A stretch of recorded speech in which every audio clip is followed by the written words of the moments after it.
começar agora a palestra mais esperada do nosso evento. Inovação é cultura. Nem só de tecnologia vive a inovação.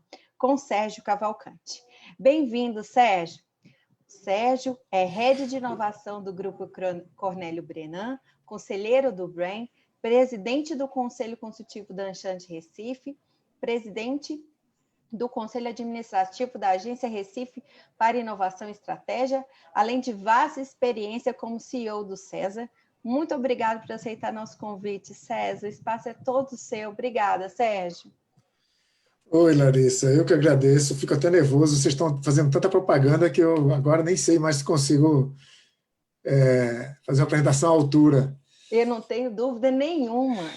Em primeiro lugar, agradeço a Zaima e a João o convite, né, o pessoal todo da Algar.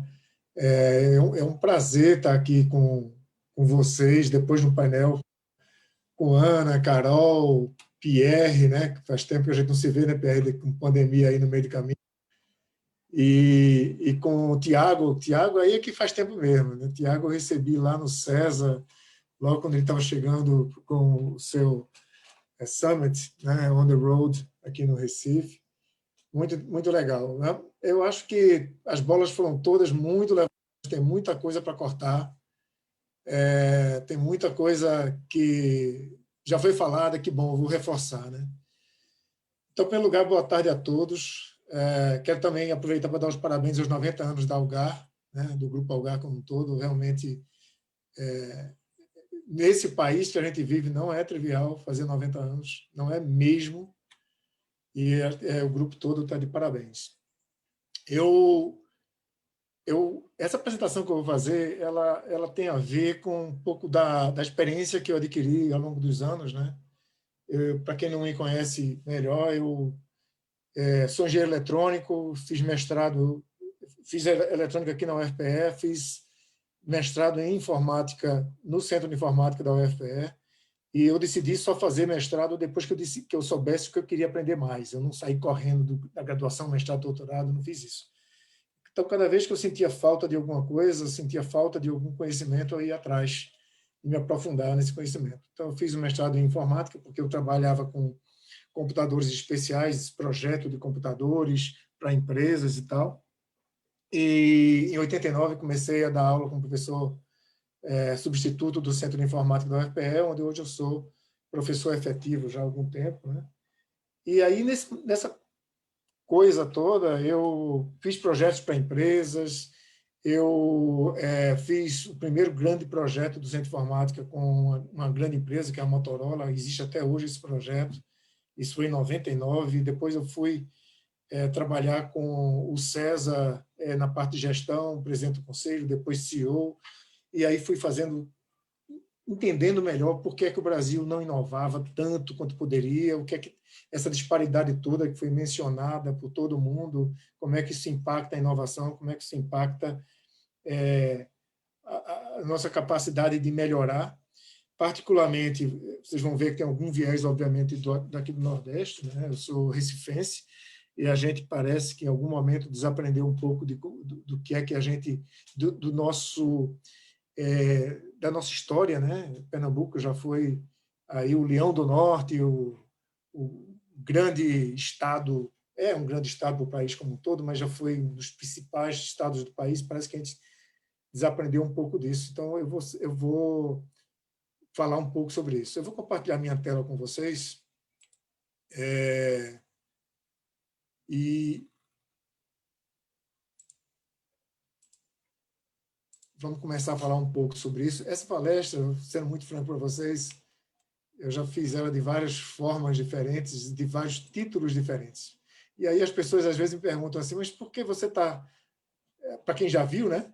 Você está falando isso de novo? Eu disse, eu vou parar de falar isso quando tiver mudado alguma coisa. Então,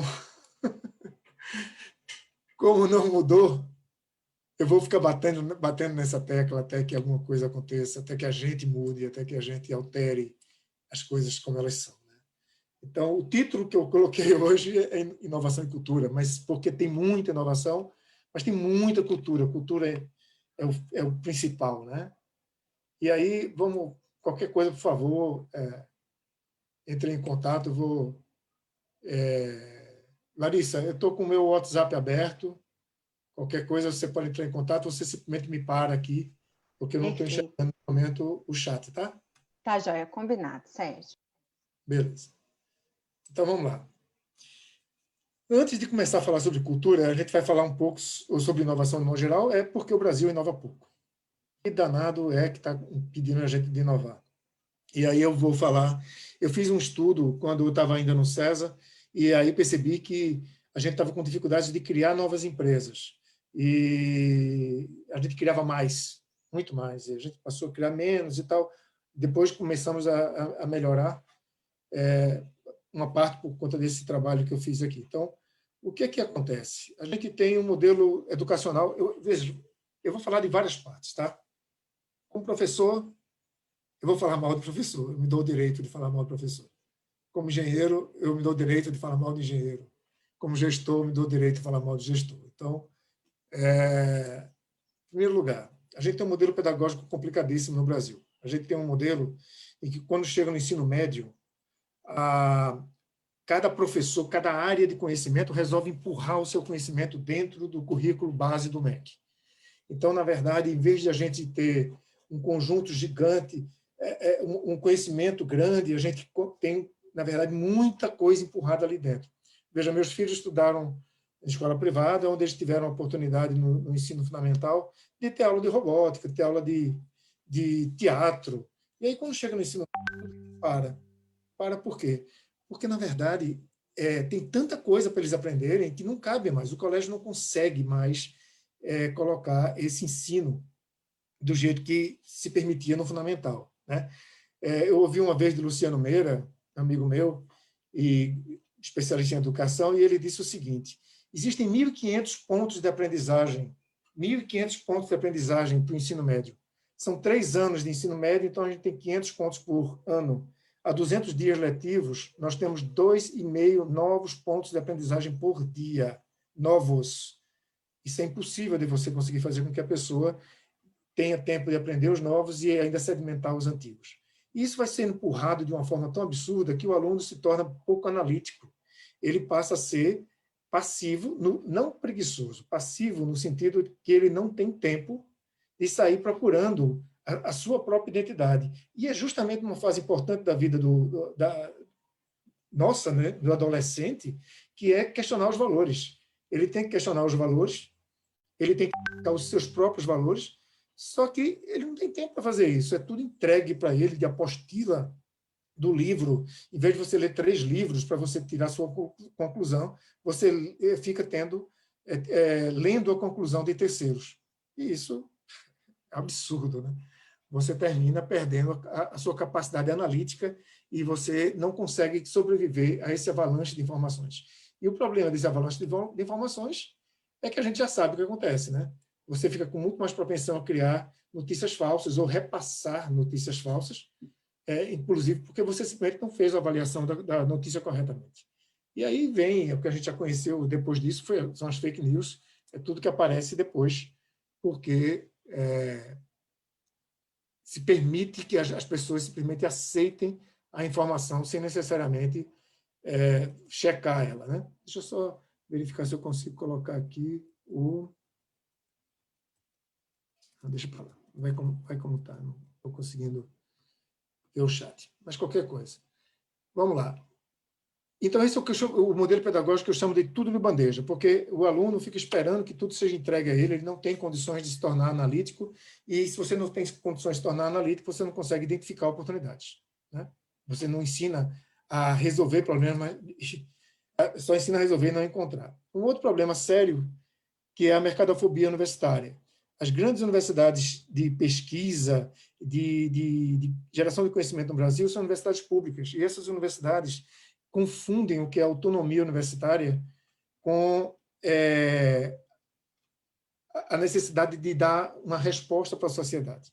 A sociedade está pagando o salário dos professores, está pagando o meu salário, mesmo com tempo parcial na universidade, mas está pagando meu salário, e a universidade e a sociedade precisa ter o retorno disso. Precisa entender que a gente não precisa, pelo menos no momento, eu não acredito, pesquisar como é que a gente vai para Marte. deixa isso para a Rússia, para os Estados Unidos, deixa isso para a Europa. Vamos pesquisar aqui como é que a gente coloca comida na mesa das pessoas, como é que a gente resolve o problema do emprego, geração de renda e etc. E aí o que acontece? Muitos colegas meus, muitos colegas da universidade, quando vinham a uma universidade se conectar, ou, desculpe, a uma empresa se conectar, isso é um absurdo, eu não vou me conectar com qualquer empresa, isso é uma ingerência à autonomia universitária. Isso é um absurdo. Na verdade, você tem que se conectar para identificar problemas reais que a sociedade tem e que nós temos competência e condições de resolver na universidade. E isso não acontece, né? Um outro problema sério que acontece a partir disso, inclusive, é que já que os alunos perdem a sua capacidade de análise e os professores não querem se conectar com problemas reais, a gente começa a ter propostas de startups péssimas. Se você olhar, mas o Brasil tem boas startups, eu quero saber também a quantidade das que não são boas. São péssimas. São, em geral, de pessoas de tecnologia como eu, que não tiveram a oportunidade de identificar boas oportunidades, né? A capacidade de identificar boas oportunidades. Veja, eu fiz eletrônica, nenhum professor meu incentivou a eu ir para outros departamentos, como medicina, como economia, como outros cantos, para identificar as oportunidades que tinham lá. É diferente, por exemplo, dos Estados Unidos, que tem os majors e os minors das universidades. Você pode fazer um major em eletrônica e um minor em medicina, um minor em arquitetura, um minor em economia, e aí você vai fazer integração. A gente tem mais estudantes, eu acho, pesquisando problemas brasileiros lá fora do que aqui dentro, me parece, às vezes, porque os nossos problemas vão com nossos alunos lá para fora, e como a universidade, no modo geral, nos Estados Unidos, por exemplo, na Inglaterra também, que eu estudei lá, elas são mais ecléticas, né? Elas não são assim... O departamento eletrônico, onde eu estudei, só via eletrônica. Na verdade, os professores não conversavam nem entre eles mesmos, né? Porque o ego é tão absurdo que eles não conseguem conversar. Nos Estados Unidos, os alunos eles são incentivados a conversar com outros. Os professores eles são incentivados a fazer projetos com empresas. O que acontece no final das contas disso tudo é que os alunos vêm, eu me lembro disso, chegava cada proposta para mim lá no César, aplicativo para barzinho, para restaurante, para festinha, para ônibus, que é o universo deles, né? É só o universo que os alunos tinham, em vez de resolver problemas mais complexos, mais interessantes da sociedade, né? Então, as propostas que chegavam das startups eram muito ruins. Ainda hoje eu vejo, melhorou alguma coisa, mas não é muito diferente disso não. Tá? Os empreendedores eles têm contextos restritos. Eles não são incentivados a buscar soluções na sociedade como um todo.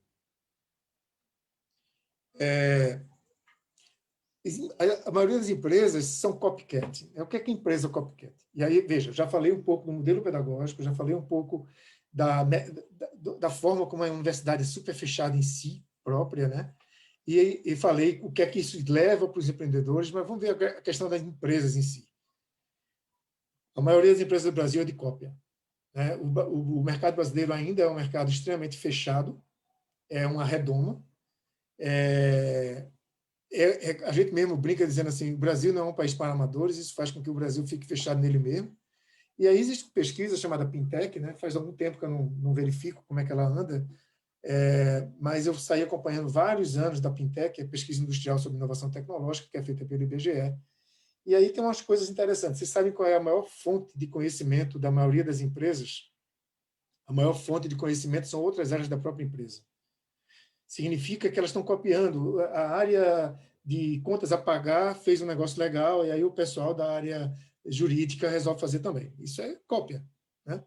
A segunda maior fonte de conhecimento são feiras e exposições.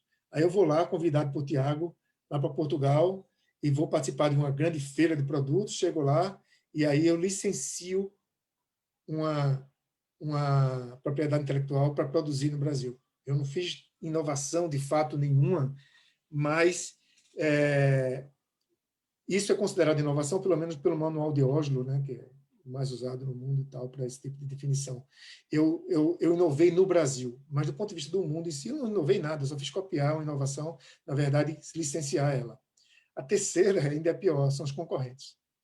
Então, eu estou pegando informações dos meus concorrentes e copiando elas para poder gerar um novo produto para mim. Isso não é inovação.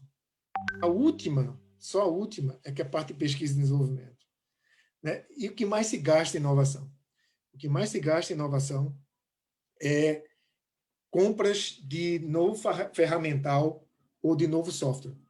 Significa assim, ó, eu estou produzindo 1.000 escovas de dentes por hora e agora eu vou produzir 2.000. Aí eu compro um novo equipamento que vai me permitir produzir essas 2.000. Aumento de produtividade, inovação de produtividade, é verdade.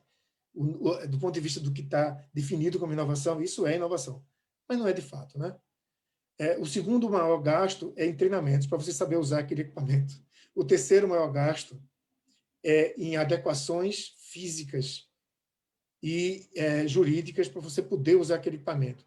Aquele galpão não cabia, você vai ter que aumentar o galpão. Só o último nível é que você contrata inovação. Então, a gente está copiando. Aí você pode dizer assim, mas o Brasil... isso acontece no Brasil, mas deve acontecer em outros países também. Vamos ver. O Brasil está em 62º lugar no Índice Global de Inovação. Eu li o índice recentemente, até para preparar essa palestra, porque o Brasil fica patinando aqui. 62º, 68º, fica por aí, né?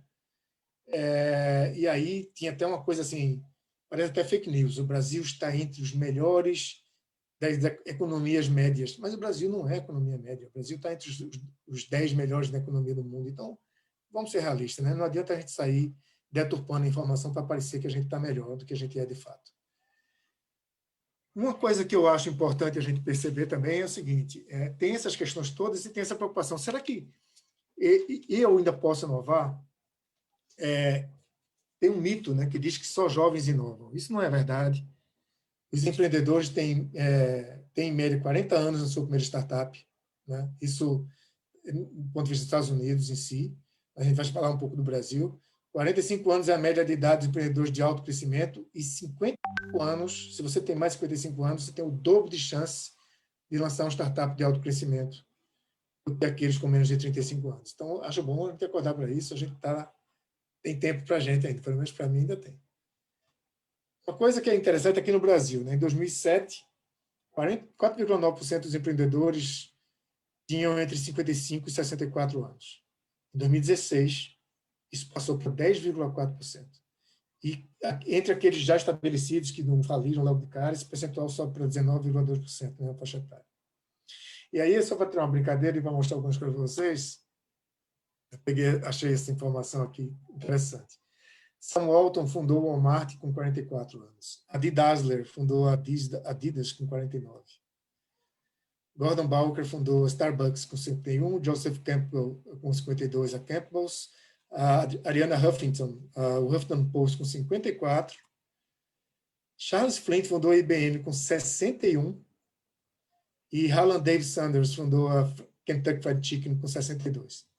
E, para minha sorte, aos 54, 2 anos atrás, 1 ano, 2 atrás, dependendo de quando você chamar, eu fui chamado para ser conselheiro do Instituto Brain e para ser líder de inovação do Grupo Cornélio Brenner. O que eu acho interessante é que eu sou um dos mais velhos, mais experientes executivos do Grupo Cornélio Brenner, né? Mas eu sou líder de inovação, então é bom que eu consiga mudar o resto do pessoal por lá também. Isso aqui, só para vocês estarem curiosos, é a minha fantasia de Homem de Ferro Velho no Carnaval do Recife. É Homem de Ferro Velho mesmo. Uma coisa que eu acho importante a gente perceber também é a questão da transformação digital, né? A gente está todo mundo falando de nova transformação digital, vamos botar digital em tudo. E eu queria trazer um pouco para vocês que a transformação digital é cultura. Não está falando de cultura, então isso aqui que eu estou falando tem tudo a ver. Até porque todas as revoluções foram culturais, elas foram permitidas pela tecnologia. A tecnologia é meio... Opa, tem alguma coisa aqui, deixa eu ver se eu consigo abrir o painel.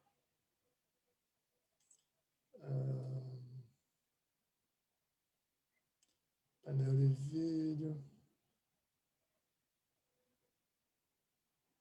Não aparece para mim o chat, mas tudo bem. Por enquanto, só muita gente falando. Incrível, muito bom ter você conosco. Fique tranquilo, qualquer coisa eu te aviso, Tá tá, joia, Larissa. Sérgio? Obrigado. Mas vamos lá. A primeira revolução industrial, que a gente chama de revolução do vapor, né, do uso mais intensivo do ferro também, ela trouxe uma capacidade de força mecânica muito grande. A gente antes usava força animal, força hidráulica, força dos ventos. Engraçado que ainda agora está voltando, né? Força dos ventos, que bom, né? Está voltando a ser uma coisa menos poluidora. Mas o que a gente trouxe foi a força mecânica, que permitiu uma revolução industrial muito grande, mas permitiu um transporte mais rápido, né? Permitiu esse tipo de coisa. Como a segunda revolução, que é a da eletricidade do petróleo, trouxe uma outra questão, que é da velocidade. A gente tinha a velocidade do vapor, passou a ter a velocidade da eletricidade, a velocidade do petróleo, a velocidade da comunicação, mas mesmo você percebendo a comunicação, olha, a gente passou a ter telefone. É verdade, a gente passou a ter comunicação ponto a ponto, mas a grande comunicação da Revolução Industrial, a segunda Revolução Industrial, da eletricidade, é comunicação broadcast. Os grandes veículos de comunicação eram rádio e TV. Então, se eu preciso me vender fralda para alguém, eu vou vender fralda para todo mundo, porque, na verdade, aquela propaganda que está no rádio e na TV é a mesma para todo mundo. Falando isso porque daqui a pouco eu chego lá na transformação digital. Então, o que essa eletricidade e petróleo permitiram foi realmente mais velocidade, um tamanho reduzido da força, né? Porque antes eu tinha máquinas a vapor gigantescas, sistemas de controle, coisas desse tipo, que permitiram ainda um avanço industrial muito grande. E aí começa a entrar na questão doméstica, porque entra a questão da comunicação, do telefone, da TV, do rádio, etc. E aí depois a gente vem para a terceira revolução industrial dos computadores, que permitiu a automação, a robótica, os dados. Mas o que eu quero chamar mais atenção é veja, o que a gente está tratando hoje, que a revolução da internet das coisas, da inteligência artificial, da manufatura flexível e da comunicação direta com nossos clientes. Os nossos clientes hoje, eles têm a capacidade de interferir na nossa empresa pontualmente. Eu não preciso me comunicar com todos eles de uma vez só, como eu fazia quando eu queria vender a fralda, que eu mencionei agora. Eu posso ir quase que individualmente a cada um deles, mas eles também podem ir a gente. Quantos de nós, antes de comprar um produto, vai antes na internet fazer uma pesquisa, verificar o que os outros estão pensando daquilo, como é que a coisa está sendo vista por terceiros, como é que são os problemas que aquele produto tem, como é que é o sistema de atendimento ao cliente da empresa, será que ela me atende direito, ou ela simplesmente me vende e me esquece, né? Então, a gente começa a olhar esse tipo de coisas de forma muito forte. Hoje mesmo eu estava olhando o Sleeping Giants, a Volkswagen agradecendo os Sleeping Giants por ter informado eles das propagandas que estavam sendo veiculadas em veículos que eles não queriam. Então, isso tudo tem a ver com a transformação digital. É a transformação que permite que a gente se conecte de forma extremamente rápida com nossos clientes. Perceba o que aconteceu nessa pandemia. As empresas que não tinham se transformado ainda, se elas não se transformaram, muitas delas faliram e muitas delas tiveram que se reinventar, porque a partir do momento que eu tenho mesmo aquele mercadinho da esquina, mas eu não tenho que me preocupar se o meu cliente... veja o que ele tem que fazer agora. Ele tem que conseguir me achar, porque o mercadinho continua lá, mas eu não posso mais ir lá. Então, ele tem que conseguir me achar, eu tenho que conseguir permitir que ele saiba quais são os produtos, eu tenho que conseguir permitir que ele consiga me pagar e eu tenho que vender ele de volta, entregar ele de volta. Então, no final das contas, eu parei, dei um freio de arrumação, né, que eu chamava quando a gente era pequeno, pegava ônibus, que o ônibus freava de vez. Então, foi necessário aquele freio de arrumação para eu olhar para o meu cliente e enxergar nele a pessoa para quem eu quero, com quem eu quero me comunicar, que quer se comunicar comigo, porque eu preciso vender para ele, eu preciso chegar nele. Então, eu precisei ter um olhar empático muito forte. E empatia, para mim, é tudo nesse sentido da comunicação que o digital permite, né? Dos dois lados. Então, existe um artigo da Microsoft que diz que a transformação digital, 75% é cultura e 25% é tecnologia. Tecnologia é só a habilitação do que a nossa cultura vai permitir, né? E o que danado é essa cultura de inovação? A cultura de inovação é uma forma de você pensar que faz você conseguir inovar. né? E ela vai para todos os campos. Uma das primeiras coisas que a gente tem que pensar é o seguinte: essa questão da oportunidade, do foco no cliente que eu estava falando antes, né? Isso é fundamental. É fundamental que a gente entenda o que é a oportunidade. A gente tem uma questão fantástica, né? A gente está no melhor país do mundo para isso. O Brasil é cheio de problemas. Então, se todo problema é uma oportunidade disfarçada, algumas pessoas vão olhar essa bola aqui como uma oportunidade e vão surfar nela. Outros vão olhar como um problema. E a gente precisa fazer com que esses problemas sejam tratados como uma oportunidade.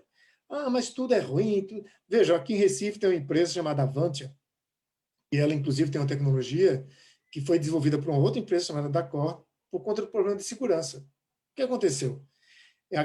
Aqui em Recife, se você chegar em algumas dos postos que tem câmeras do governo, aquelas câmeras de identificação, se houve batida, se tem segurança, etc., junto dessas câmeras tem umas coisas estranhas, assim, 4 coisas estranhas, quando você olha à primeira vista. Depois eu fui dar uma olhada para ver o que era, é o seguinte, são 4 microfones. E esses 4 microfones, pela posição que eles estão, eles conseguem, através de uma computação sonora, identificar de onde está vindo um determinado ruído. Porque eu não tenho um microfone só, eu tenho 4. Então, através também de computação sonora, se um carro bater, eu consigo saber que aquele carro bateu, consigo saber onde foi aquela batida e fazer com que a câmera que está em cima vire exatamente para a direção daquele som. Se alguém der um tiro, as pessoas sabem exatamente de onde veio o tiro, a câmera muda para lá e acende um alerta no painel de controle do pessoal da polícia. Então, veja, tem centenas de câmeras e eu estou sendo chamado a atenção daquelas que estão tendo realmente problemas. Então, mesmo a falta de segurança é uma oportunidade, né, que a gente tem que trabalhar. Uma questão grande nesse caso aqui, para quem já me viu falando, bato muito nessa tecla aqui.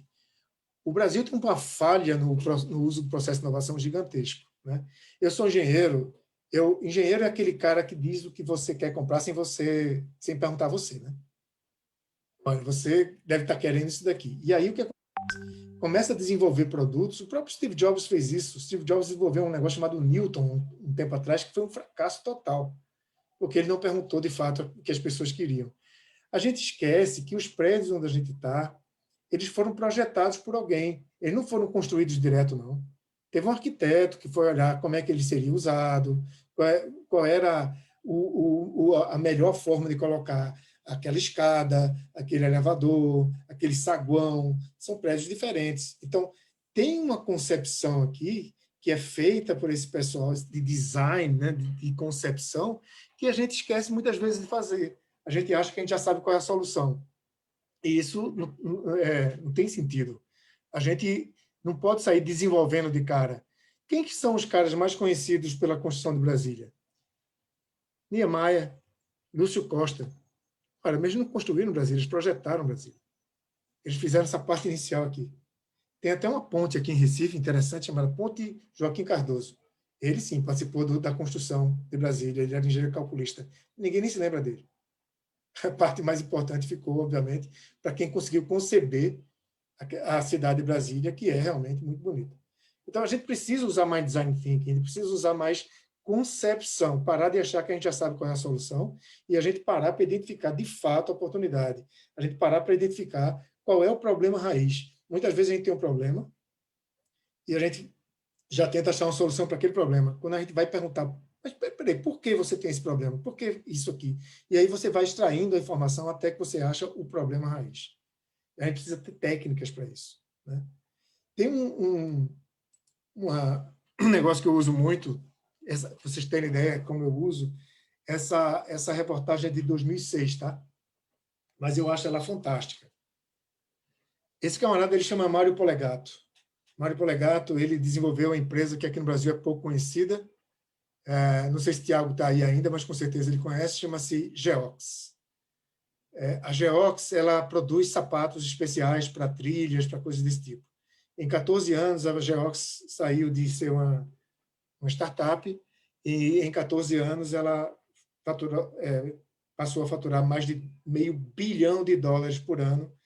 E esse cara tem um detalhe, ele era representante de vendas de uma vinícola na Itália. E ele foi para Califórnia participar de uma conferência de vinhos. Quando ele chegou lá, essa conferência, ele viu a conferência, mas ele resolveu ir no deserto da Califórnia porque ele gostava de caminhar. E o sapato dele suou muito. E aí, quando ele suou muito, ele disse, opa, será que tem um sapato melhor para a próxima vez que eu vier?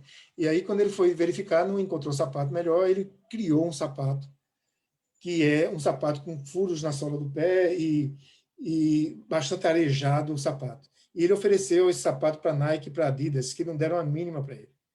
E aí ele criou a Geox. Veja, ele vendia vinhos. Claro, eu não teria ido fazer a fábrica de sapato deles. Por que não? Porque minha praia é eletrônica, minha praia é informática. Eu teria, talvez, seguido se fosse uma coisa nessa praia, né? Mas o que eu quero chamar a atenção é a quantidade de oportunidades que a gente perde.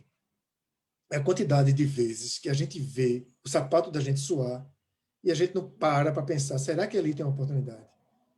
A quantidade de vezes que a gente para e verifica, será que eu não consigo...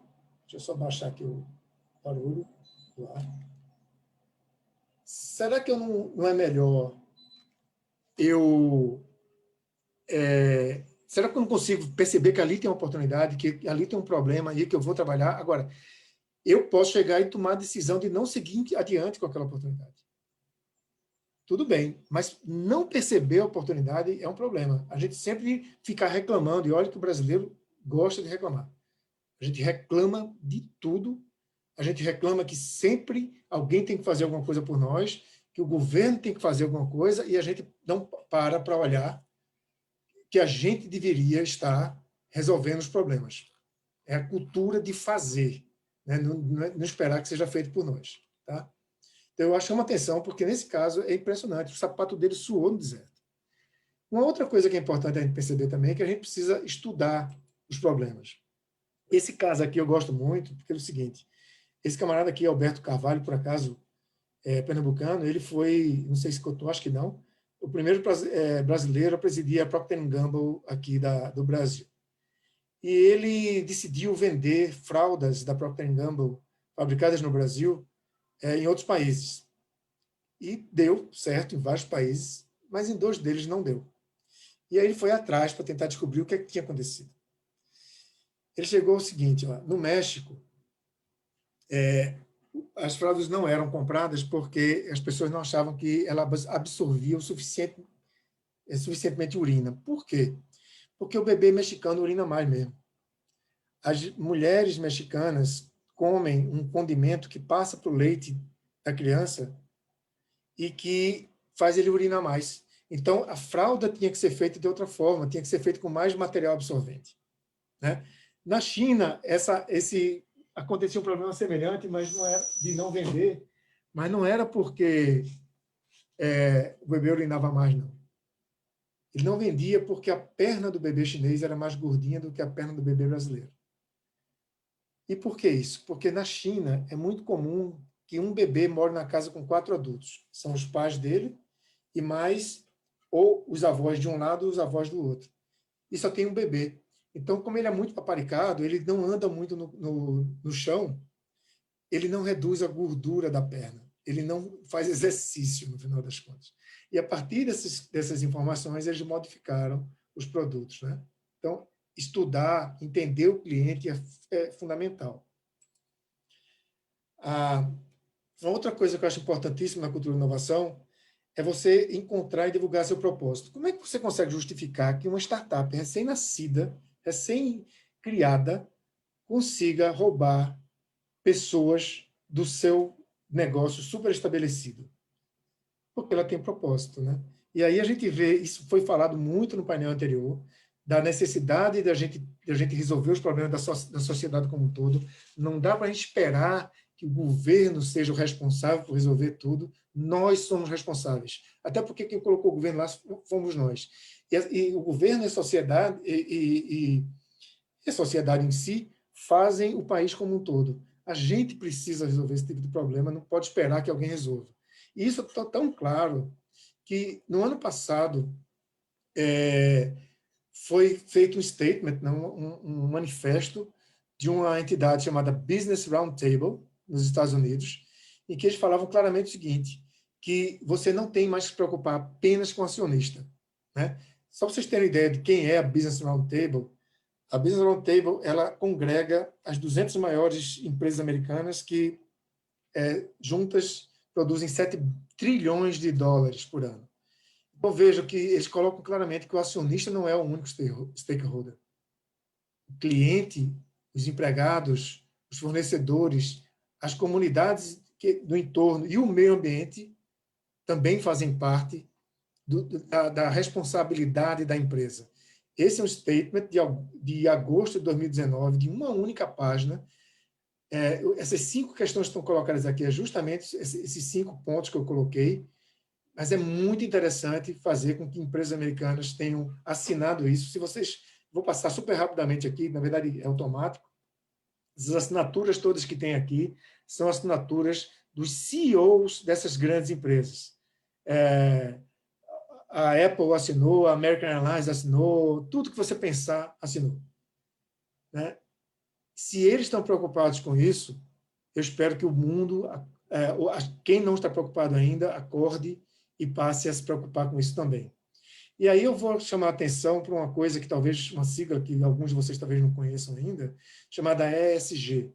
Muitas empresas estão começando a se preocupar com isso, que ela remete a você se preocupar com o que você faz, não só agora, mas como é que você perpetua, como é que você garante a sustentabilidade da sua empresa e da sociedade, do ambiente do ponto de vista social, como um todo, no médio e longo prazo.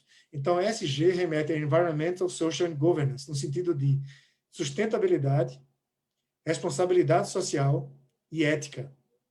Né? A sociedade está cansada de reclamar, de um modo geral, do governo e das empresas por falta dessa preocupação do médio e longo prazo. Parece que você pode fazer o que você quiser agora, que o mundo vai conseguir, a natureza vai conseguir se recuperar depois. Isso não é verdade. Ou a gente para pensar sobre isso claramente, ou a gente vai ter problemas. E eu vou passar um videozinho super rápido para vocês aqui, né? De Muhammad Yunus, que foi o criador do Grameen Bank. E eu acho essa história dele fantástica. Para quem não conhece ainda, presta atenção. Eu acho que eu compartilhei o áudio, tá, do meu computador, mas se não, vocês, por favor, me avisem. Lá vai.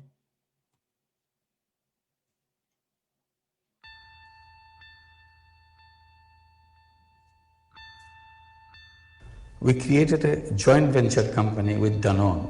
Danone is the food company, which is the water company and the yogurt company. You know, Danone yogurt, everybody likes. So this is called Grameen Danone Company in Bangladesh. I met the chairman of Danone in a chance meeting, and we were discussing, and I suggested to him, why don't we create a Grameen Danone company in Bangladesh? He said, to do what? I said, to produce yogurt. You said your yogurt is very delicious. I said, for a special purpose. We can produce yogurt to address the problem of malnutrition among the children of Bangladesh.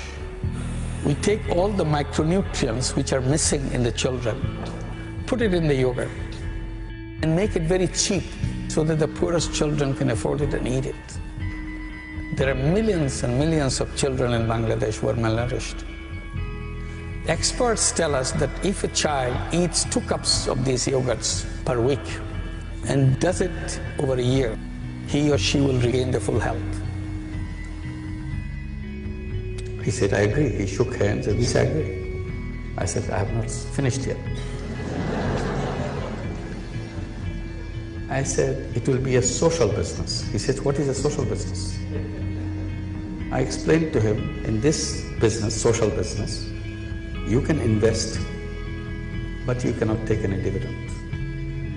You can take all your investment back, recoup all your money, but after you have taken back the last penny, it stops. Company continues to earn profit, but it is not your profit. It's company's profit. Company continues to expand and reach out to more children because it is driven by the social objective. He again shook hands as I agreed. This time I thought he doesn't understand my English. But later on I exchanged emails explaining everything. I said, please confirm if we understand each other. He gladly sent me back as I understood every word of it. Let's go ahead and do it. And we created that company. We are selling that yogurt now in Bangladesh.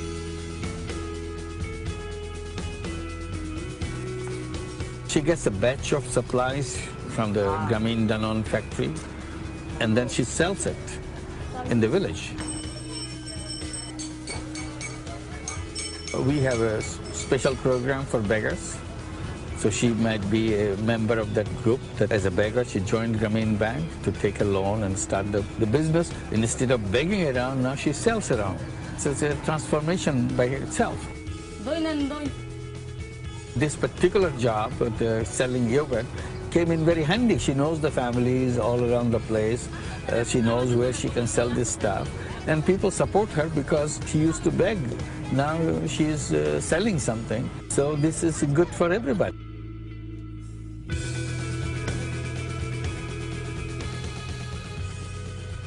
If this becomes successful in this cluster of villages, then all we have to do is to repeat this all over Bangladesh. Because as once if you put it in a business format, then the sky's the limit. You can expand it as many ways as you want, because once you get the engine started, it never stops. It runs by its own steam. And that's where the difference between charity and a social business. In charity, when you give the money, it goes away. It never comes back. So charity dollar has only one life. If you use it, it's done. But if you can define this or design this into a social business, then suddenly that social business dollar has endless life because it recycles. It starts moving back and forth again and again. So you touch many more lives and it continues ever and ever.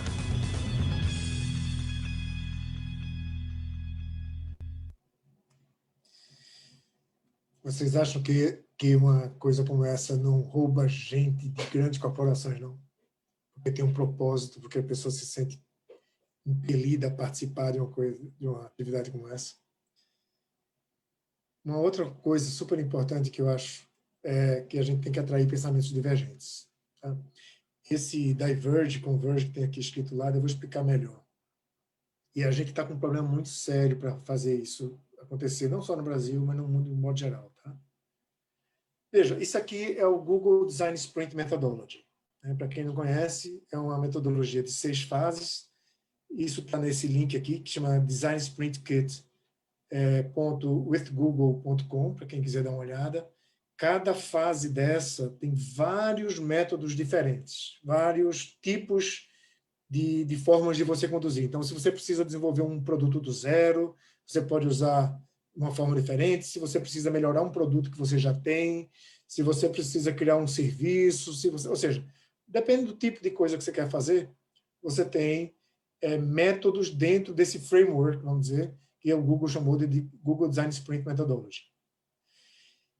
Para cada um deles, a fase 1, por exemplo, é uma fase de abertura, a fase 2 de fechamento, a fase 3 de abertura, a fase 4 de fechamento. Por que eles fizeram dessa forma?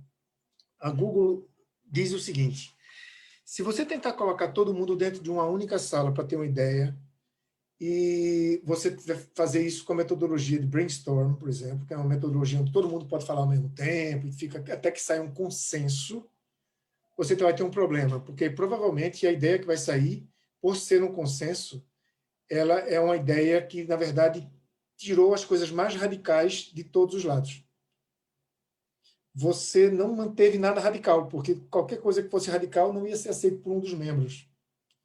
Então, no final das contas, você pode estar tirando coisas super importantes, ideias super interessantes dali, porque você não chegou a ouvi-las, né? Então, o que eles tentam fazer? Na fase de entendimento, cada um cria os seus entendimentos e depois eles votam. Pode ser que nessa fase de definição, de votação, pode ser até que você perca algumas ideias interessantes. Tem que tomar um pouco de cuidado com isso. O que eu estou chamando a atenção disso, na verdade, eu vou para o próximo slide que trata isso um pouquinho melhor, que é invista na discórdia, e aí não vai ser fácil, mas dá bons resultados. As ideias que realmente mudam o jogo não nascem do consenso. Aquelas que nascem do consenso, praticamente todo mundo teria, porque você colocou 10, 20 pessoas na mesma sala, como já disse, e elas vão podar as coisas que não são de consenso, né? E o de consenso é o lugar comum, de certa forma. Então, tem uma frase, essas frases todas são de um camarada chamado Scott Cook, que é o dono da Intuit, que vale 68 bilhões de dólares no Nasdaq, não sei quanto é que está valendo hoje, isso foi do ano passado. E ele estava conversando com o Jorge Paulo Lemann no ano passado, e essas coisas saíram dessa conversa. E ele diz o seguinte: se você tem uma ideia e todos os sócios concordam, desista. É muito óbvio. Eu achei interessante, porque, pensa assim, ó, em 2008, 2012, não lembro, estou confundindo um conto, nasceu uma ideia que dizia o seguinte: olha, você vai pegar a sua casa, o seu apartamento, você vai colocar como propaganda dele num aplicativo, e você vai alugar esse apartamento ou essa casa para uma pessoa de qualquer lugar do mundo que você nunca ouviu falar. Ou o contrário, você vai alugar, você está indo para um outro país, você não conhece a pessoa, e você vai acreditar que um aplicativo fez com que você conseguisse alugar a casa dele. Você não conhece a casa dele, você não sabe se é uma armadilha, qual é a pegadinha que tem ali. Interessante que se chama Airbnb, né? Mas imagine você, quando o Airbnb foi fundado, acho que 2008, se não me engano, quando o Airbnb foi fundado, você colocando isso numa mesa de sócios. Rapaz, eu tive uma ideia fantástica, vamos fazer um aplicativo para alugar. É claro que alguém ia dizer: você é louco. Você é louco de fazer isso. Agora, o que eu acho mais complicado nisso hoje em dia é o seguinte, é que a gente não consegue conversar. Ontem, a gente não consegue mais conversar com pessoas que têm um mínimo de ideia diferente da gente. As coisas estão tão radicais que, se você votar na esquerda, você não consegue conversar com o cara da direita, e o da direita não consegue conversar com o cara da esquerda. Minimamente. Você não consegue ser de religiões diferentes, você não consegue, até time de futebol, o pessoal está se matando. Então, é difícil a gente conseguir trabalhar em cima dessa cultura de respeito à opinião alheia, né? Eu fiz doutorado na Inglaterra, e uma das coisas que eu mais aprendi a respeitar dos ingleses é que eles dizem na sua cara que sua ideia não é boa, mas de uma elegância, que você começa a achar que ela não é boa mesmo, não. O camarada discorda de você, mas ele deixa claro que ele não acha, ou ela não acha a ideia boa, simplesmente isso. Pode ser até que ela seja boa. Geralmente começa com alguma coisa, você diz alguma coisa assim: acho sua ideia interessante, mas você não acha que... Ou seja, deu uma deixa para você ficar mais tranquilo, mas também coloca o outro lado. A gente já começa dizendo assim: não, isso aqui está errado. A gente precisa aprender a argumentar, a gente precisa aprender a conversar. A gente já não sabia muito isso antes desse radicalismo político que está hoje, agora, hoje em dia, está muito mais complicado, né? E a gente vai perder muito com isso, porque boas inovações disruptivas, elas nascem da discórdia. Concordo aqui com o Scott Cook, né? Uma outra coisa que eu acho interessante também, eu já falei logo no começo, a gente está na época da comunicação e das conexões. A comunicação hoje é muito fluida, né? Na era da conexão contínua. A gente está aqui agora, estou falando com vocês, eu estou no Recife, vocês estão em vários locais diferentes, podendo ouvir essa conversa. E a gente não está sabendo aproveitar isso bem. Do ponto de vista, inclusive, de inovação, uma coisa que eu acho interessante é o seguinte: muitas empresas elas acham que a estrutura organizacional de inovação deve ser desconectada da operação, né? Então, você tem aqui um grupo de inovação, que obviamente é menor do que o grupo de operação, porque o grupo de operação é o que está ali moendo, trazendo o dinheiro para casa. Bom, aí já começa a primeira coisa. Operação é visto como centro de resultado, inovação, em geral, é visto como centro de custo. E aí você tem um problema. No primeiro espirro que a empresa der, a área de inovação vai ser fechada. E aí a gente tem coisas também que é o seguinte: muitas empresas, elas olham para a operação, o CEO, na verdade, vê, o conselho está aqui, a operação está de um lado, a inovação está do outro. O CEO deveria ser responsável, talvez, dentro daquela empresa, por tudo isso. Mas, na verdade, em geral, como os resultados daquele CEO estão sendo mensurados através de métricas de curto prazo, de quartil, de 3 meses, e geralmente métricas puramente financeiras, ele não consegue dar atenção à inovação, que tem prazos mais longos e tem resultados menores. Né? Tem o dilema do inovador, coloca isso. Né? O dilema do inovador coloca que você não vai apostar muito dinheiro numa coisa que, no começo, ninguém dá muita atenção àquilo. Né? Vejam, vou dar só 2 exemplos que vocês já conhecem, mas talvez vocês não tenham visto desse ponto de vista. Talvez não, vocês já conhecem, mas não viram desse ponto de vista. Um é quando a operação e a inovação estavam fora da mesma empresa. Vamos ver se a operação é a Blockbuster e a inovação é o Netflix. A inovação do Netflix foi oferecida para o Blockbuster, mas o CEO do Blockbuster não achou isso interessante. Achou que isso não tinha nenhum sentido. Porque ele estava sendo questionado por resultados de médio prazo, de curto prazo, todos financeiros. Ele não conseguiu enxergar essa inovação aqui. Um outro exemplo, agora dentro de inovação, dentro da própria casa, é o da Kodak, que todo mundo conhece.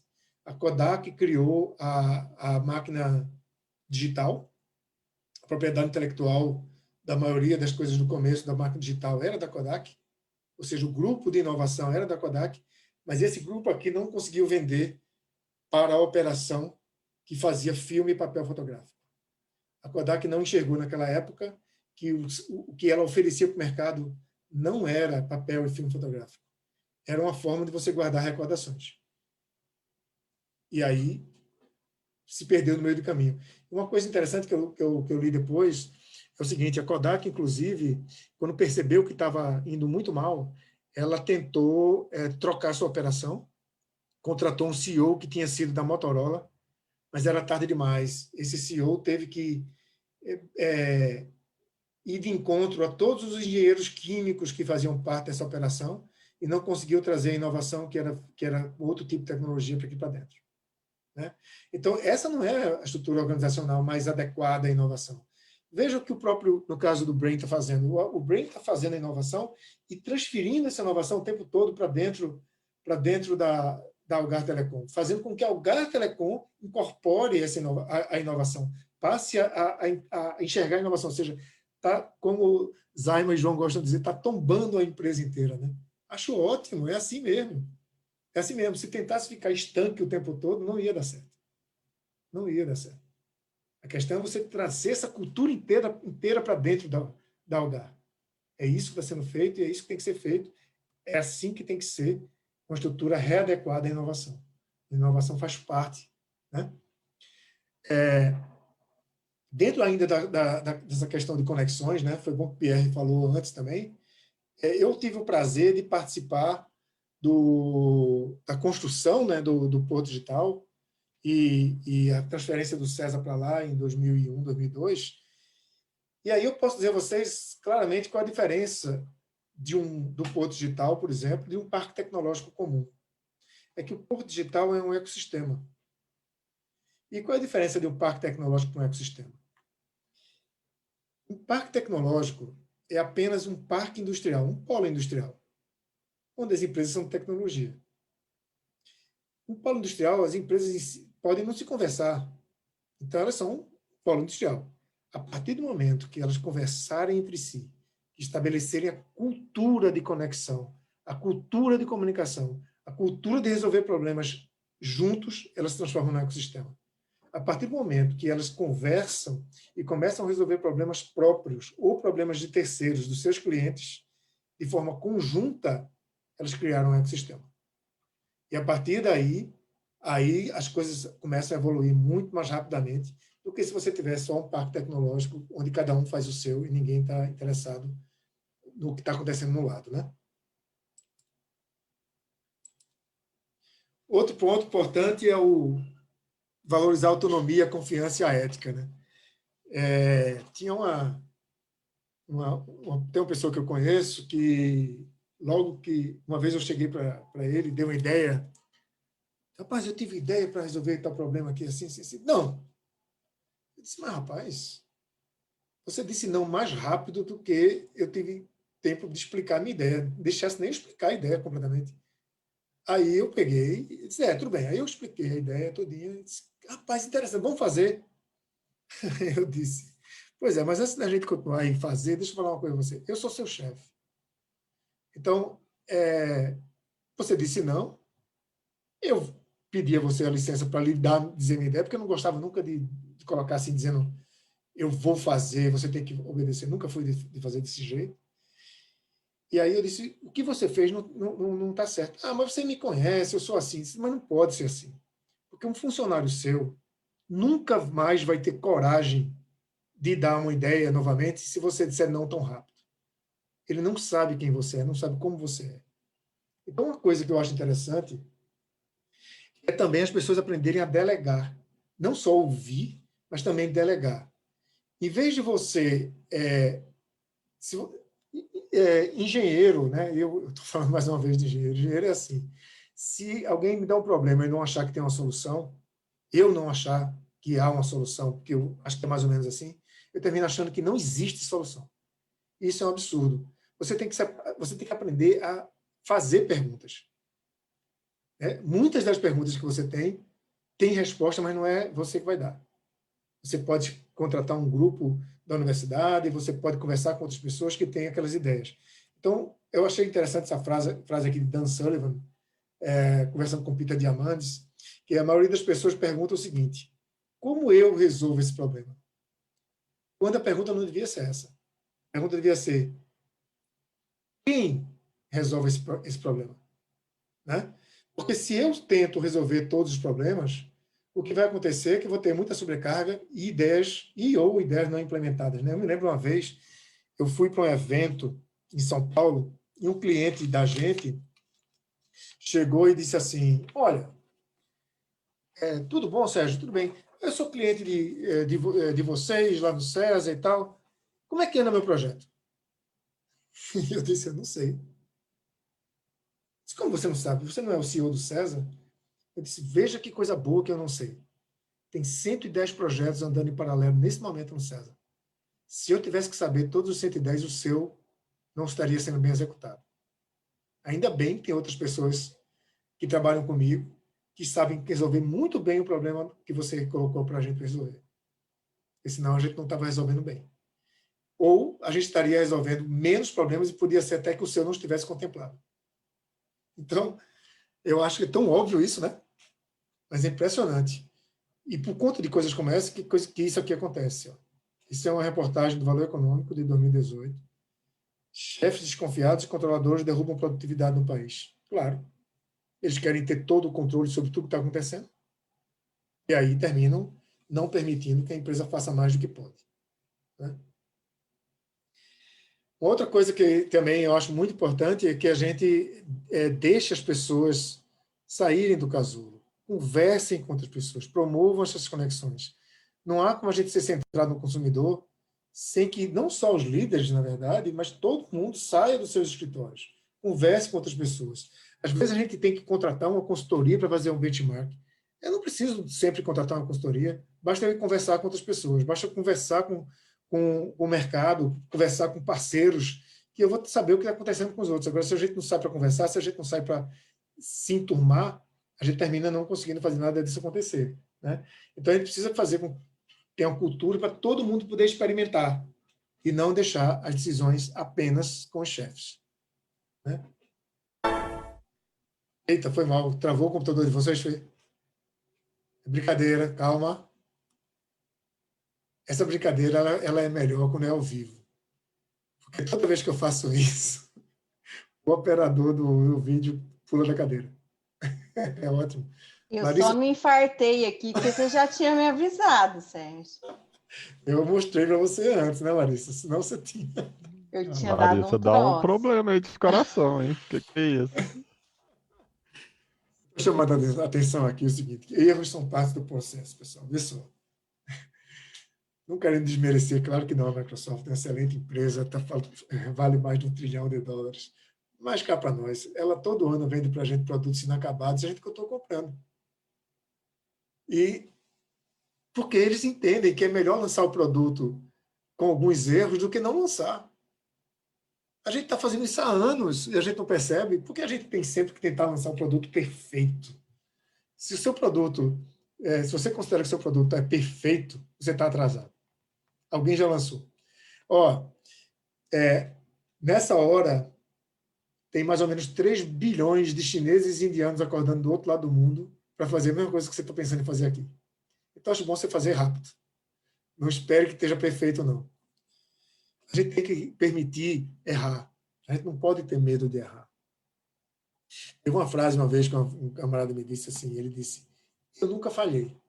Isso é verídico. Tudo que eu estou dizendo a vocês, que eu conversa que eu tive realmente. Eu nunca falhei.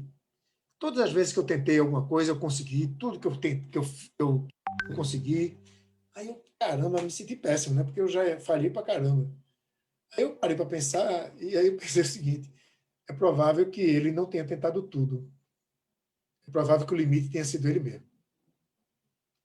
Porque se você não realmente falhou, é porque tudo que você tentou, você tinha certeza que ia dar certo, você mudou uma besteirinha de nada, e aí você sabia que ia dar certo. Você não experimentou de fato. E se você não experimenta de fato, você não vai conseguir inovações de fato. Então, isso é um processo típico aqui, né, de você fazer experimentação, você experimenta, você mede, você aprende. Mas se você só faz isso, suas experimentações estão sendo muito pequenas, você tem que permitir errar.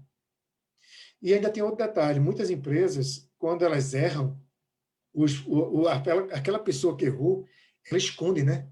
Meu Deus, eu errei, não posso deixar que ninguém perceba isso. Puxa vida, se você errou e você escondeu debaixo do tapete, você perdeu um curso, um aprendizado que você já pagou. Você já errou. Era bom que você aprendesse ele e pudesse reciclar esse erro e tentar outras coisas, né? Então você não pode simplesmente não errar. Isso é tão óbvio, né? Mas deixa eu mostrar um negocinho que talvez vocês não saibam. Você sabia que o YouTube começou, foi um erro? Era um site de namoro. O YouTube era um site em que, em vez das pessoas colocarem fotos de como eles eram bonitos, legais, podendo usar Photoshop, eles usavam vídeos. Eu acho que para evitar que você usasse o Photoshop e dissesse como você era bonita. Hoje em dia, ainda pode fazer isso, né? Porque agora os vídeos também você pode modificar. Mas é assim, o YouTube era um site de namoro, o Instagram não era um site de uma rede social do jeito que a gente conhece, era similar ao Foursquare, para você dizer que você tinha visitado alguma coisa e tal. E o Shopify, que é também para fazer sites e tal de e-commerce, era um site de equipamento de snowboard. Né? Então, essas pessoas todas erraram, aprenderam, mudaram e se deram muito bem. Então, não precisa estar perfeito, a gente sabe disso. Eu vou dar um exemplo bem claro para vocês. Quando a gente pensa no Netflix, a gente pensa no que a gente vê hoje. Né? Super legal o Netflix, funcionando perfeitamente, aquela coisa linda, maravilhosa, o streaming chegando na sua casa, tudo dando certo. Só que o Netflix não começou assim, né? Como algumas pessoas sabem, a Netflix começou entregando DVDs pelo correio. Né? O Netflix surgiu porque o camarada que criou ele tinha pago uma multa de entrega muito grande na videolocadora dele, eu acho que era o Blockbuster, e ele achou que aquele modelo de negócio baseado em multa não era um modelo bom para o cliente. Um modelo que se baseia em multa, ele está se baseando no fato do cliente esquecer de entregar alguma coisa, não ser uma coisa boa. Na verdade, quando o Netflix foi tentar apresentar essa ideia para o Blockbuster faturava 20% do faturamento do Blockbuster em multa, né? E aí eles não quiseram abrir mão disso. E o Netflix depois, 6 anos depois, o Netflix continuava existindo e o Blockbuster tinha falido. Não sei se vocês sabem, mas o Netflix ele continua entregando DVD pelo correio nos Estados Unidos. O que é interessante dessa foto é que a gente percebe assim, poxa, o Netflix deve ter começado então entregando DVD com um robozinho selecionando todos os DVDs. Nada disso. Era um bando de gente selecionando os DVDs que iam ser mandados pelo correio. De vez em quando chega alguém para mim e diz assim, Sérgio, vamos criar um aplicativo para fazer não sei o que. Eu disse, mas rapaz, isso aí que você está propondo dá para a gente fazer no Excel. Ah, mas no Excel... Por que eu vou fazer no Excel? Porque você vai testar primeiro no Excel, ver se dá certo, conquista seus primeiros 10, 100 clientes, e aí depois você vai gastar dinheiro fazendo aplicativo.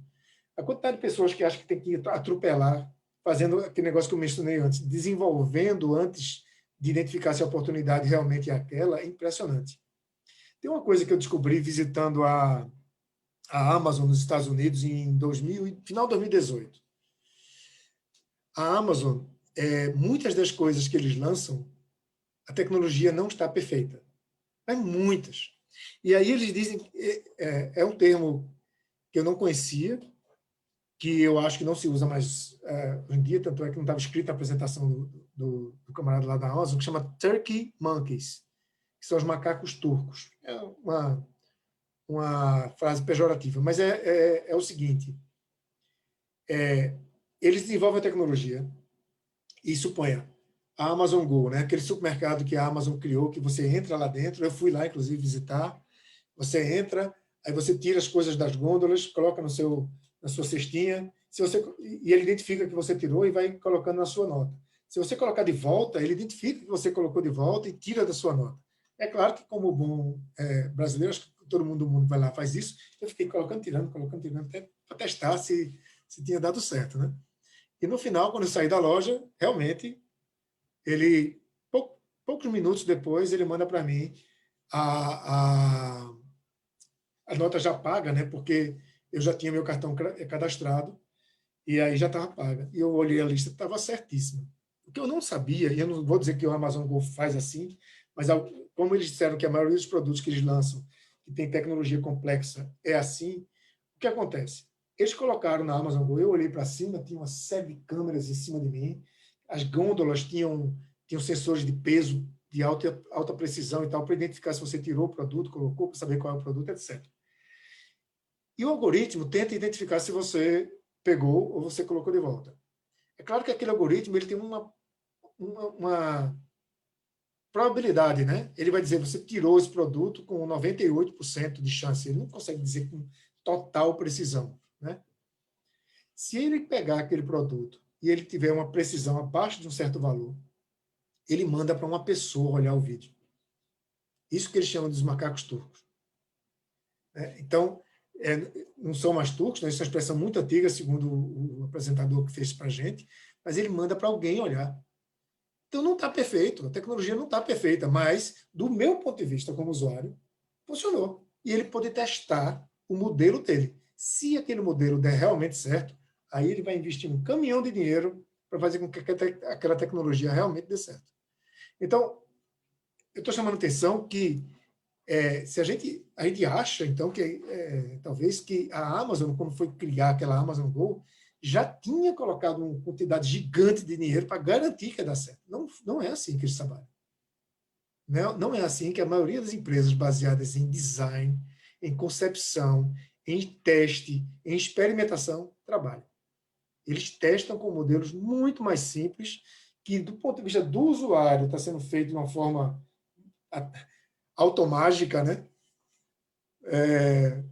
Mas, na verdade, ela está sendo feita com gente ali atrás tomando decisões e levando aquela experiência para a gente. Do meu ponto de vista, a experiência foi mágica. Mas pode ser que tenha sido uma pessoa que tenha tomado a decisão lá na ponta, né? Uma coisa que eu quero chamar a atenção aí agora também, para a gente se preocupar um pouco, é o seguinte: tudo isso a gente tem que se preocupar com a oportunidade, com o cliente, com o propósito, etc. Mas vamos controlar um pouquinho a ansiedade. Eu gostei muito do que foi falado antes por Pierre, por Ana, por Tiago, por Carol, quando eles mencionaram a necessidade da gente, talvez, da gente viver com menos um pouco. A gente não ficar tão ansioso, essa ansiedade toda, meu Deus do céu, como é que a gente vai resolver esse problema? Calma, calma. A gente tem como... a maioria das coisas, na verdade, já estão resolvidas. O mundo já tem condições de alimentar todo mundo. O mundo já tem condições de dar energia para todo mundo. Não dá, porque a gente precisa resolver outras coisas antes, né? Mas por que o Brasil tem que ser o país mais ansioso do mundo? Vocês sabiam disso? Segundo a OMS, os brasileiros são os mais ansiosos do mundo. Vamos tentar diminuir um pouco essa ansiedade. 18, eu não sei como é que esses dados são colhidos, se esses dados já estão considerando as pessoas que vão procurar... Eu não sei como é que é colhido, realmente, não sei. Mas é um dado da OMS, que saiu na revista Veja, e os brasileiros são os mais ansiosos do mundo, né? 9,3% da população tem transtorno de ansiedade. Vocês já ouviram falar disso aqui? FOMO é um Fear of Missing Out. Fear of Missing Out é o seguinte: se você, durante essa minha apresentação, tá bom, pode ser que minha apresentação não seja a melhor coisa do mundo, mas se você, simplesmente porque o seu celular tocou, você já parou para olhar para ver o que foi que tocou, talvez você tenha FOMO. Se você não consegue dizer, deixa eu olhar depois, se você não consegue fazer uma análise das suas... E aí eu vou propositalmente colocar novamente um slide que eu coloquei lá no começo. Se você não tem condições de fazer uma análise dessa avalanche de informações que você vai receber, está recebendo todo dia, você ou tem, ou é um candidato imenso a ter FOMO. Se você recebe um artigo, veja, a quantidade de fontes de informação que a gente tem hoje em dia é gigantesca. As empresas de notícias mandando informação para a gente, a TV a cabo, o WhatsApp, o Instagram, o TikTok, tudo são fontes de informação. Se você acha que você tem que ler todas elas, você está paralisado. E aí a sua ansiedade só vai crescer.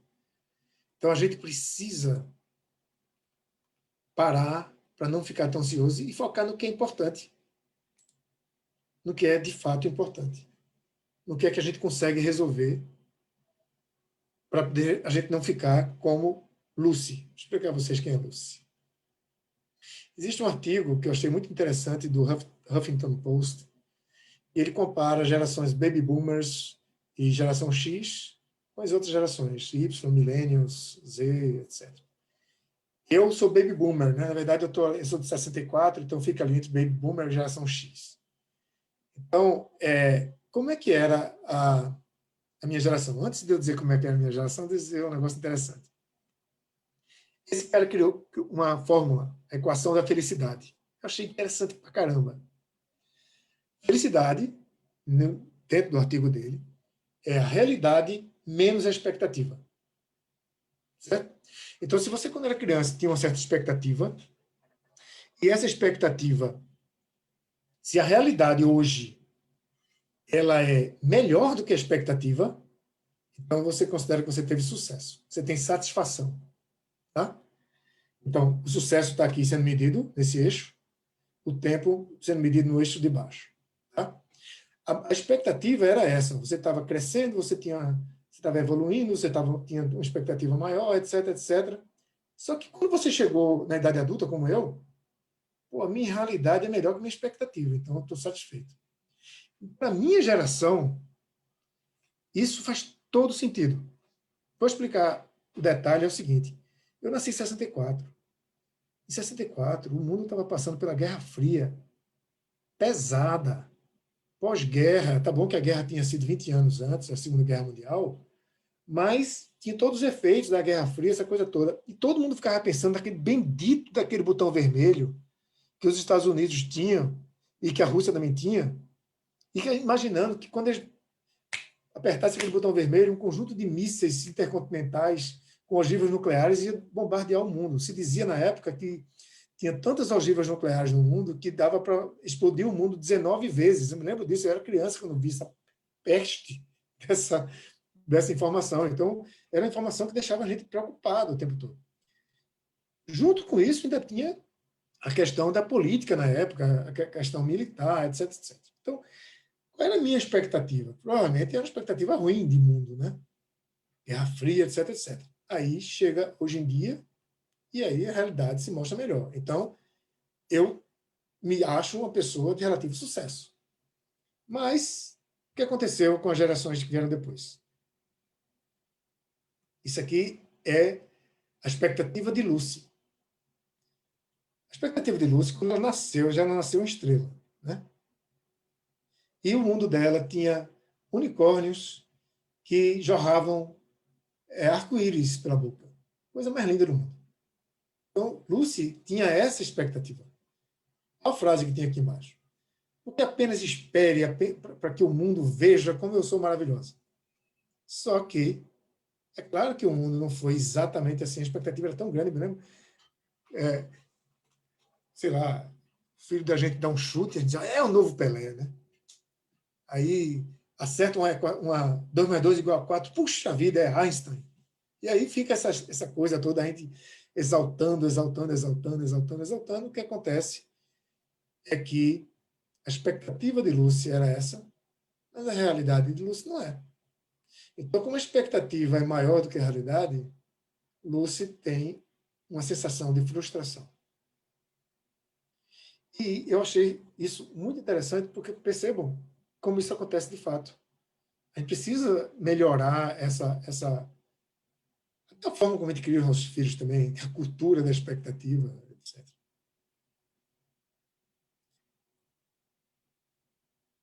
Seja e permita o protagonismo. Vê só, eu falei lá atrás daquele cara do sapato, que o sapato dele suou e aí ele criou uma empresa. O outro que pagou uma multa no Netflix, no Blockbuster e criou o Netflix. O outro que disse, rapaz, será que não tem uma forma melhor de eu alugar um apartamento em outro lugar? E aí criou o Airbnb. Né?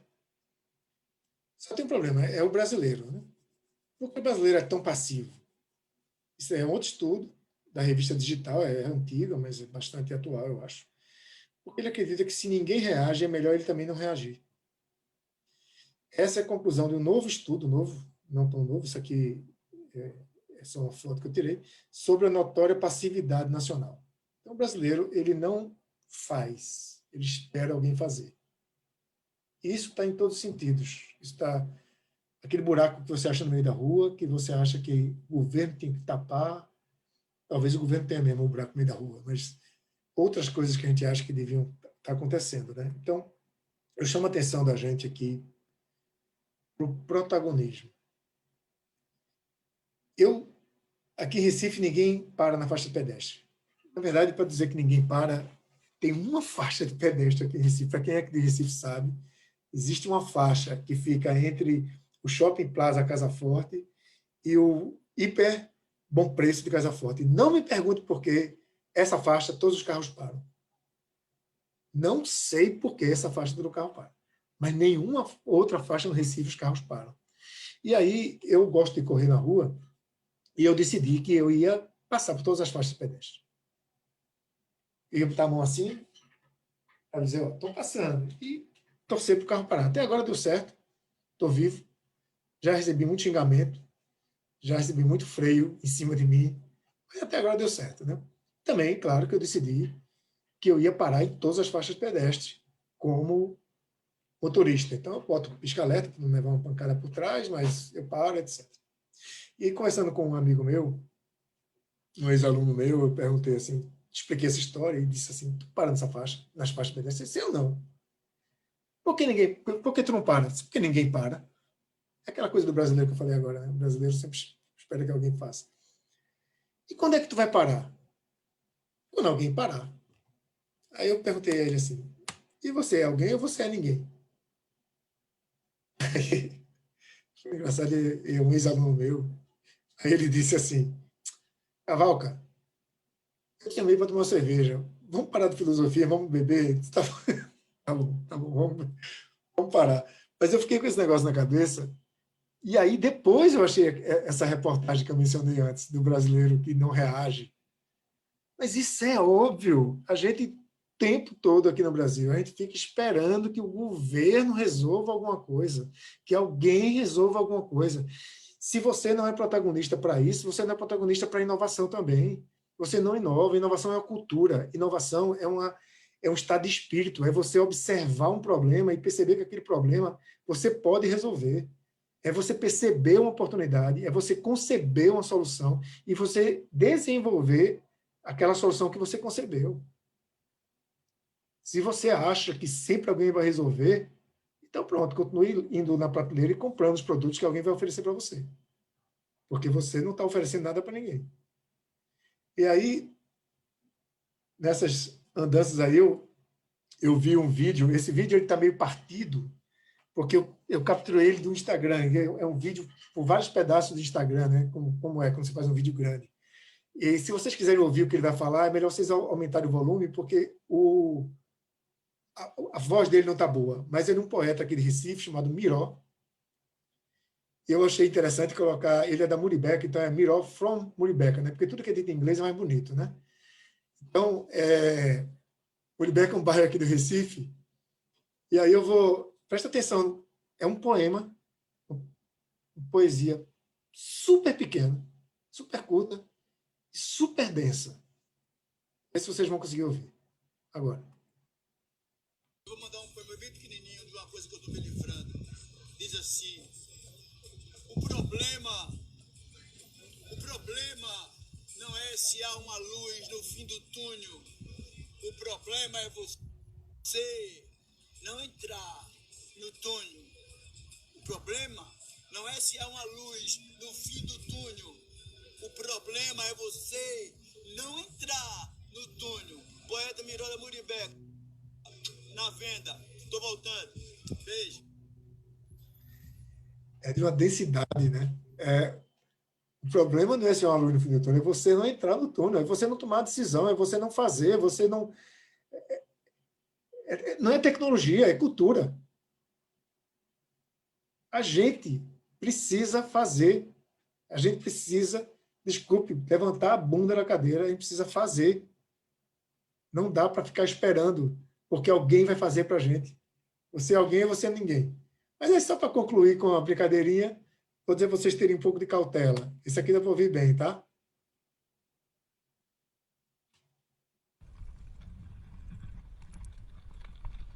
Felipe, se o trem aparecer, a gente morre, tá ligado, né? Vai pedalando, velho. Voado. Nossa, ele, hein?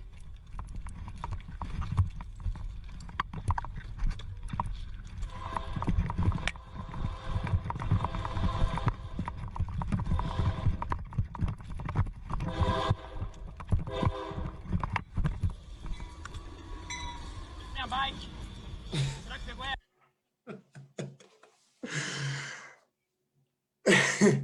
Tenham cautela. Não dá para entrar em qualquer túnel de qualquer forma. A gente tem que saber quando entrar. Pessoal, era isso que eu tinha para dizer para vocês. Eu acho que a gente precisa entrar nos nossos túneis. Acho que a gente precisa fazer acontecer. O Brasil se acostumou demais a esperar que alguém faça, se acostumou demais a esperar que o governo faça. Eu sei que meu prazo terminou, eu vou só contar mais uma coisinha. Eu conversei com um amigo meu americano e ele veio dar uma palestra aqui em Recife, e ele estava dando uma palestra, e eu gosto de história, porque eu acho que história explica muita coisa, sabe? E aquele livro 1808, 1822, são livros que eu recomendo, porque conta muito da história da gente e tal. E aí ele estava dizendo assim, ele é americano, ele veio para o Brasil com uns 3, 4 anos, foi morar no Rio de Janeiro, e depois de adolescente ele voltou para os Estados Unidos. Então ele sabia falar português fluentemente, conhecia bem o Brasil, logo o Rio de Janeiro ali, com aquelas confusões todas, todo lugar tem, mas realmente vamos ver, né? E tem os Estados Unidos. E aí ele disse uma coisa que eu não tinha percebido do ponto de vista histórico. Quando os Estados Unidos se tornaram independentes, eles saíram direto de uma colônia monárquica para uma república. Uma república, todo mundo é responsável, o povo é responsável, né? E, além do mais, eles passaram para uma república claramente federativa. Os vários estados eram parte da federação, e eu, conversando uma vez com o cônsul britânico aqui do Recife, o cônsul americano aqui do Recife, ele disse assim: Sérgio, você tem que entender que nos Estados Unidos a sua vida é muito mais relacionada ao governador do seu estado do que ao presidente do país. O presidente, ele é responsável por manter o país unido e para políticas de alto nível, mas a sua vida é tem uma interferência direta do governador do seu estado. Por isso que as leis são tão diferentes uma da outra. Aqui no Brasil, a gente nunca conseguiu fazer isso. Aqui no Brasil, a gente saiu de uma monarquia para uma monarquia. Um dia, Dom Pedro I acordou e fez assim: pai, guarda aí o café que eu vou ali fazer independência e volto já. Aí foi lá, fez independência ou morte. Aí voltou e continuou tudo do mesmo jeito. Não mudou nada. O Brasil continuou achando que aquele monarca ele era responsável pelo Brasil inteiro. E aí vamos ver as dimensões. A monarquia inglesa, ela funciona bem para um país deste tamanho, que é a ilha da Inglaterra. Na verdade, porque tanto é que não dá nem certo para a Escócia, né? É para aquele país da Inglaterra. O monarca de Portugal dava certo para o país de Portugal, que é desse tamanho. Mas você não pode considerar que um monarca dá certo no Brasil. O Brasil inteiro. É grande demais para ser um homem só. E a gente continua achando que o poder deve ser puramente do presidente. A gente esquece que é nosso, somos nós. Somos nós da iniciativa privada. A gente não sabe, a gente continua achando que quando alguma coisa dá errado, tem que trocar o monarca. Tem que trocar a gente tem que se trocar de alguma forma, a gente não está fazendo nosso papel. Eu vou parar um pouco, senão eu vou entrar em política, e eu não quero entrar em política, mas o que eu falei não é política partidária, o que eu falei é a forma como nós temos que nos colocarmos como cidadãos. De parar de achar que o governo é responsável por tudo. Nós somos. Vamos fazer, vamos inovar. Vamos fazer acontecer. É isso, pessoal. Muito obrigado. Perfeito, Sérgio. Obrigada a você. Incrível. Acho que o que resume bem aí a palestra do Sérgio é atitude, né? Depende da gente mesmo, né? Não depende de sistema nenhum. Obrigada mesmo, Sérgio. Pelo adiantado aqui da hora, eu acho que a gente vai ter tempo no máximo para uma perguntinha. Eu acho que a gente tem uma pergunta aqui no chat, é do João. João, você quer fazer a pergunta ou eu faço daqui? Eu faço aqui. Sérgio, primeiro, parabéns, realmente assim, espetacular, né? Você tinha ali aquela fórmula ali da felicidade, né, a expectativa, né? Então, eu diria que a expectativa estava alta e superou e o delta ainda ficou grande, viu? Parabéns, assim, conteúdo Obrigado. muito bom, rico, mensagens diretas, assim, exemplo, espetacular. Sérgio, queria uma pergunta, né? A gente sempre tem várias empreitadas aqui do desenvolvimento do ecossistema de inovação nosso aqui. E aí você conhece bem da nossa realidade, já participou de boas discussões, e aí eu queria, assim, quais seriam passos chaves, os passos importantes para a gente conseguir avançar no desenvolvimento de ecossistema de inovação forte, sólido, né? E estabelecer um ecossistema assim. Veja, um ecossistema é interessante, um ecossistema não se constrói de noite para o dia, ele exige confiança muito grande, né? É como amizade, né? Você vai com essa pessoa e tal, mas é daí que você convida para sua casa, daí que você tenha mais confiança, e demora um pouco. Um ecossistema é a mesma coisa, porque, em geral, as pessoas sempre acham que, principalmente entre empresas, né? Talvez as pessoas tenham muita coisa assim, poxa, o que é que esse cara está querendo de mim, né? Então, eu acho que a gente precisa identificar, para construir um ecossistema, tem que identificar pessoas que são representativas dos vários setores que a gente quer que façam parte do ecossistema e que genuinamente tenham um espírito colaborativo. Que você acredite, de fato, nas intenções daquela pessoa e ela nas suas, e que as intenções sejam, de fato, coletivas.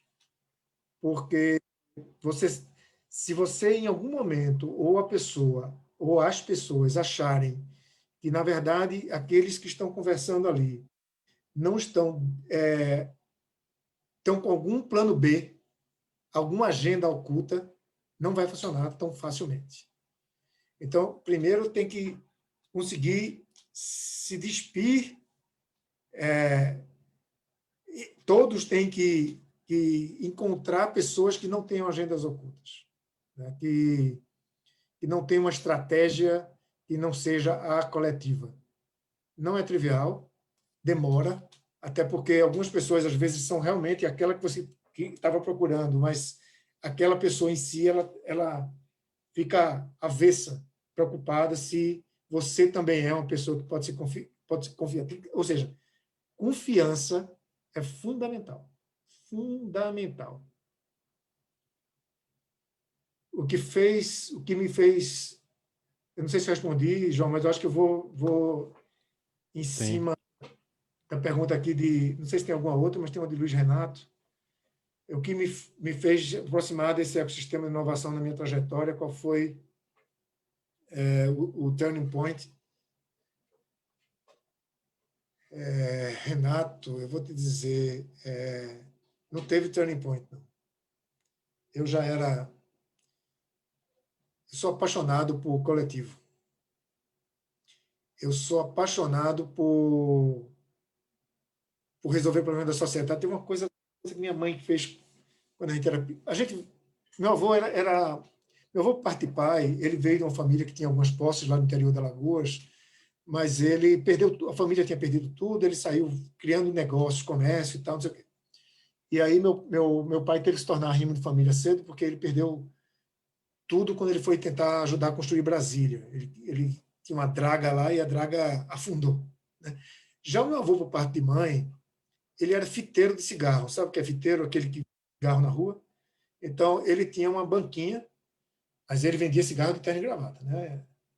Não é qualquer coisa, não, né? Então, assim, meus tios todos, por parte da mamãe, estudaram em escolas públicas, mas mesmo assim minha mãe foi professora da UFPE, com mestrado em matemática, meu tio, engenheiro civil, professor da UFPE também, ou seja, meu avô dava muita importância à educação. Mas essa coisa do coletivo era importante. Uma vez um camarada foi lá em casa, a gente já estava numa casa boa, papai é médico, né, já tinha passado a fase inicial da carreira e tal, já estava bem e tal. E aí ele disse o seguinte, ela disse, olha, meu filho, esse senhor que veio visitar a gente, tá, Larissa, só para concluir, tá? Ele disse o seguinte, ela disse, olha, esse senhor que veio visitar a gente, eu quero que vocês saibam que ele vivia em palafita, quando era pequeno. E ele pegava siri para se alimentar. E por conta do siri que ele pegava, por conta disso, ele decidiu mudar a vida dele, estudou, não queria ser igual a todos aqueles. E aí eu comecei a pensar naquilo e eu percebi, como o Pierre tinha mencionado antes também, que daquelas 2.000 pessoas que o Pierre mencionou no curso de medicina e tal, eu percebi que aquele camarada que tinha saído da palafita, ele tinha salvo os pais dele e todas as gerações que vieram depois dele. E eu decidi que eu ia fazer alguma coisa nesse sentido. Eu decidi que qualquer pessoa que eu salvasse, eu ia estar implicando em todas as gerações depois dele. Então, na verdade, não foi eu que me aproximei dela. Eu ajudei a criar o ecossistema, realmente. Eu tentei chegar muito junto para criar essa coisa, mas meu propósito era realmente de mudar as coisas daqui de Recife, Pernambuco, de alguma forma. Então, espero ter respondido. Obrigada, Sérgio. Foi incrível mesmo. Obrigada demais pelas contribuições, pelos exemplos tão práticos. Eu confesso que eu mesmo tinha vários deles que eu desconhecia completamente. Eu Obrigado, queria Letícia. agradecer você, não só pela disponibilidade de compartilhar com a gente, mas também pelo interesse de entender como que o evento ia acontecer como um todo, para você passar aí uma palavra que realmente, né, tivesse um plus, né, algo que somasse. Muito obrigada, Sérgio. Você realmente é essa pessoa que você falou aí. Você se propõe a contribuir mesmo.